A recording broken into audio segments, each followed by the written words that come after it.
Olá, galerinha do terceiro ano do ensino médio, tudo bem com vocês? Então vamos lá, gente, vamos continuar aí a nossa revisão para vestibular.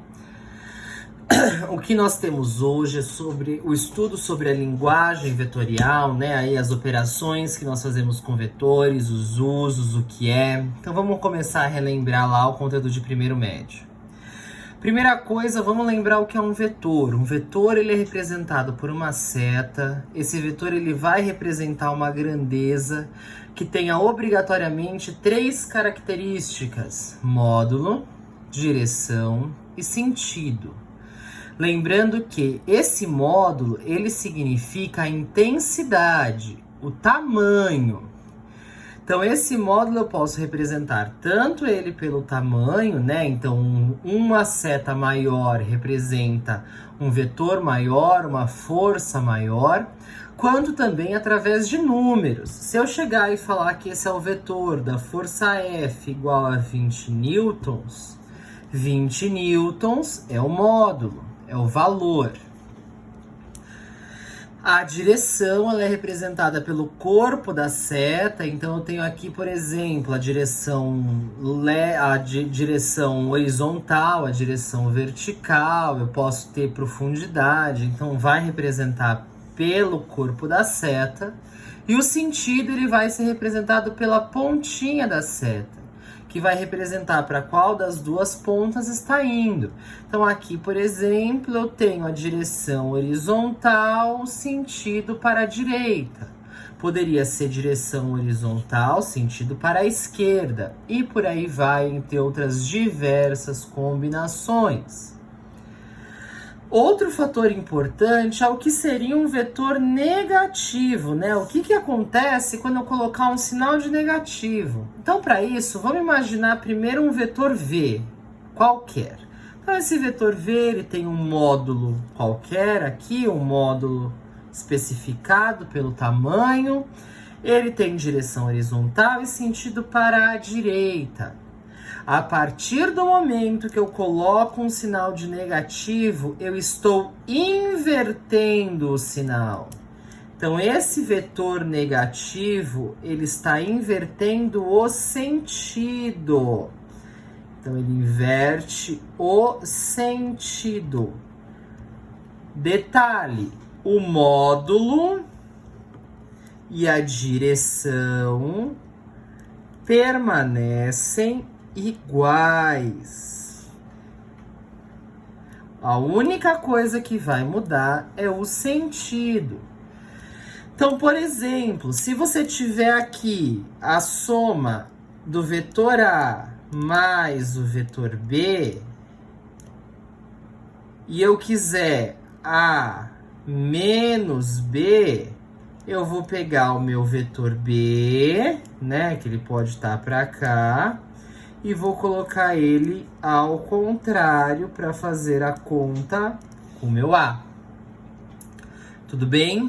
Então aqui é um fator importante, sempre que vocês virem aí um sinal de negativo no meu vetor. O que vai mudar é o sentido, não muda o módulo nem a direção. Ou seja, o tamanho continua igual e a direção também. Bom, vamos em frente então, né? Primeira operação que nós temos com vetores é a soma vetorial. E para a soma vetorial eu trouxe três casos. O primeiro caso, tá aqui, é quando eles têm a mesma direção e o mesmo sentido. Quando eles têm a mesma direção e o mesmo sentido, eu posso pensar que são duas pessoas empurrando uma caixa para o mesmo lado. Ou seja, eles estão somando forças. Então, eu vou pegar o tamanho do primeiro, acrescentar o tamanho do segundo e formar um vetorzão, mantendo a direção e o sentido. Já nesse segundo caso, eles têm a mesma direção, mas os sentidos são opostos, são diferentes. Nesse caso, é um cabo de guerra, onde uma pessoa está puxando a corda para um lado, a outra pessoa está puxando a corda para o outro. E essas forças, elas se anulam. Então, se eu for pensar graficamente no tamanho, o tamanho que for comum aos dois, ele vai se anular. Essa força aqui vai cortar com esse pedacinho de força, esse pedacinho de força corta com esse pedacinho de força corta com esse pedacinho de força corta com esse. O que vai sobrar é isso daqui, ó. Esse trecho que sobra vai ser o tamanho do vetor resultante, conservando o sentido do maior. Então, por exemplo, se eu tiver aqui, pensa comigo, eu tenho 2 newtons para a direita, eu tenho 4 newtons para a esquerda.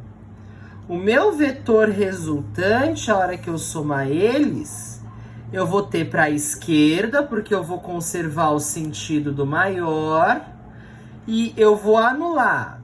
2 aqui eu tiro daqui, ficam 2 newtons como vetor resultante. Tudo bem? O terceiro caso, que vocês já viram lá atrás, é quando as direções não são as mesmas. O que me resta fazer aqui? Bom, eu tenho a regra do polígono ou do paralelogramo. Polígono, paralelogramo.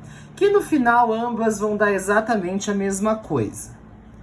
Eu vou fazer um caminho com esse vetor, então no final do primeiro começa o segundo. Então aqui eu tenho 2 vetores, né, o T e o U. E quando eu for somar, eu vou pegar e vou fechar esse caminho, como se fosse pegar um atalho. Este é o vetor resultante, esse é o vetor soma. Lembrando que, gente, nessa situação é muito comum aqui ser um ângulo reto, essa daqui uma hipotenusa e eu acabar fazendo Pitágoras, tá? A mesma coisa aqui. Qual é a diferença? Aqui eu vou fechar um paralelogramo, ou seja, eu vou repetir o vetor U deste lado, vou repetir o vetor T embaixo, e a minha diagonal, ela vai ser de fato a minha resultante. Lembrando que aqui também é a mesma situação, dá o mesmo resultado, e é muito provável um ângulo reto, onde a resultante ao quadrado seja o vetor t ao quadrado mais o vetor u ao quadrado, né? Aqui nosso bom e velho Pitágoras. Tudo bem, gente? Então aqui só pra gente lembrar. Bom, vamos seguir então. Outra operação muito importante que se faz com vetores é a decomposição de vetores. Ou seja, eu tenho um vetor V que ele está inclinado. Só que muitas vezes esse vetor inclinado ele não está me ajudando a fazer conta, a resolver um conjunto dentro de um exercício. O que eu vou fazer? Eu vou transformar esse vetor em outros dois. Um no eixo X, que é na horizontal, e um no eixo Y, que é na vertical. Então aqui, ó, esse V eu tracejei ele, tá aqui embaixo, ele no eixo X. Vx é o vetor V no eixo X. Vy é o vetor V no eixo Y. Este ângulo aqui, o θ, que eu simbolizei aqui, vai ser quem vai me ajudar a fazer os cálculos. Por quê? O módulo de Vx, para quem não lembra, esse tracinho significa módulo do vetor, né? O valor do vetor, ele é igual ao módulo de V vezes o cosseno do ângulo. E o módulo de Vy é o V vezes o seno de ângulo. Então, vamos supor aqui, ó, vamos colocar alguns valores para supor.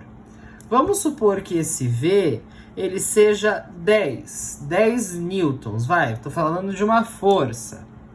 Vou decompor ele, então vamos lá. O meu Vx módulo de Vx, né, ele vai ser igual ao módulo de V, que é 10, vezes, vou colocar esse ângulo como 30 graus. 10 vezes o cosseno de 30. O cosseno de 30 é raiz de 3 sobre 2. Simplificando, então eu sei que esse meu Vx é 5 raiz de 3.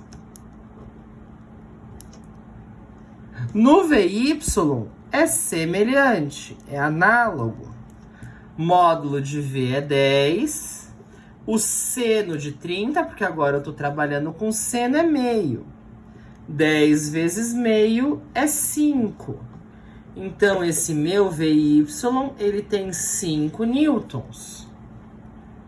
No final das contas, gente, se eu somar, eu volto nesse, tá? Só para vocês saberem. Mas o que é importante aqui, eu saber que eu tenho como pegar esse vetor que está inclinado e colocar ele em dois eixos que ajudem a resolver o meu exercício, desde que eu tenha o ângulo com a horizontal. Tudo bem?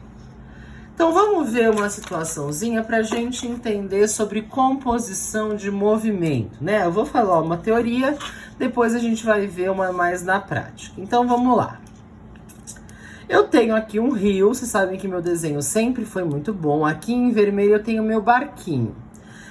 E a intenção do meu barquinho é só atravessar o rio para chegar do outro lado. Só que esse rio ele tem uma correnteza.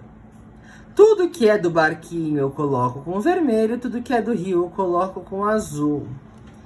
A força que esse meu barquinho está fazendo, o movimento que esse meu barquinho está fazendo, é para ir para o outro lado do rio. Então, aqui pode ser um vetor deslocamento, um vetor velocidade, um vetor força, que ele está querendo ir para o outro lado do rio. Então, ele está seguindo nesta direção e neste sentido.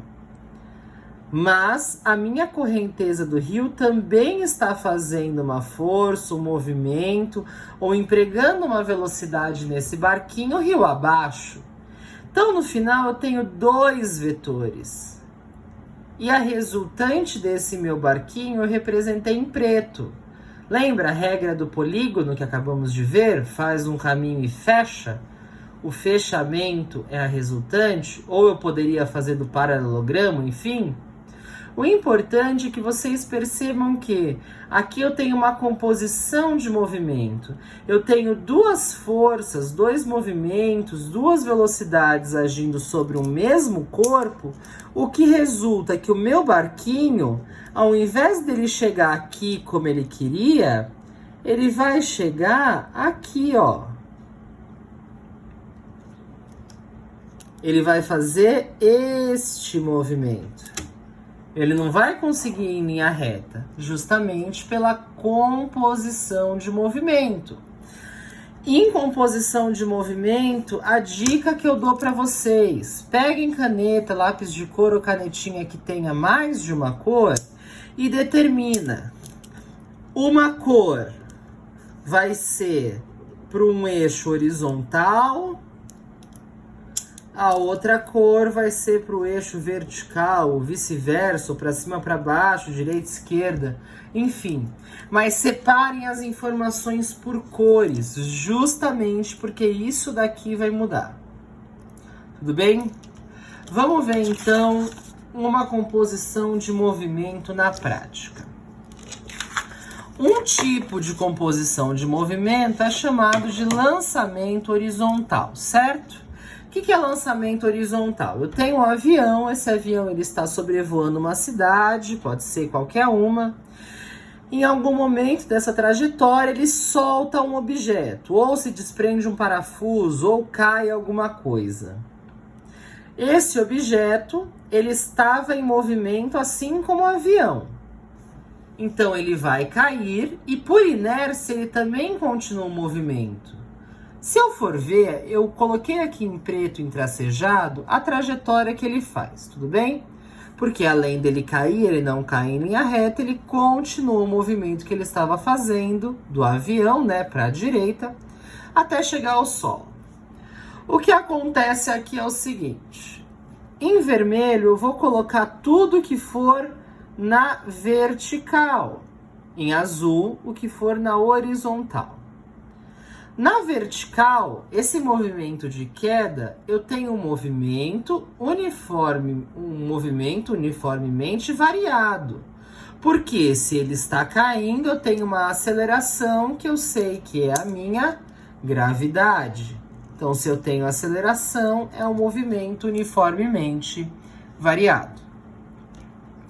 Na minha horizontal, eu tenho a velocidade que ele estava e ela se permanece. Claro, desconsiderando atrito com ar, né? Resistência do ar.